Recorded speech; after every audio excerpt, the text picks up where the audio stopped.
Welcome to another blog of what I it in a day. তো সকালে উঠে আমি প্রথমে খেলাম গরম জল, তারপর কিছু মিনিট পর আমি খেলাম চা। আর আজকে তো সকাল থেকেই বৃষ্টি হয়ে যাচ্ছে, থামার কোনো নাম নেই। এরপরে আমি ভিতরে চলে আসলাম, আর ভিতরে এসে একটু ফোন দেখলাম। এটা দেখছিলাম আমি বিদিশার ব্লগটা। তারপরে আজকে ব্রেকফাস্টে ছিল ছোলার ডাল আর লুচি। এই দেখো, এখানে বিড়াল শুয়ে রয়েছে তার দুটো বাচ্চার সঙ্গে। আমাদের পাড়ায় না এই বিড়ালের নামটা রেখেছে পেয়েছে।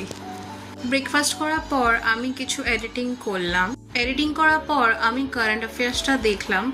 আর আজকে দুপুরে লাঞ্চে ছিল ডাল, মাছ আলু তরকারি, তার সাথে ছিল চাটনি, আর ভাজাতে ছিল উচ্ছে আলু ভাজা, ডিমের বড়া, আলু পোস্ত, সালাদে ছিল গাজর, পেঁয়াজ, লেবু, আর তার সাথে ভাত। খাওয়ার পরে আমি একটা শসাও খেলাম। আর তার সাথে এটা একটা হিন্দি ওয়েব সিরিজ, সেটাও দেখছিলাম।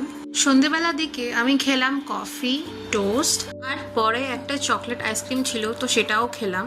আর আজকে ডিনারে ছিল চিকেন, রুটি আর মিষ্টি। So yeah, that's it for today, by.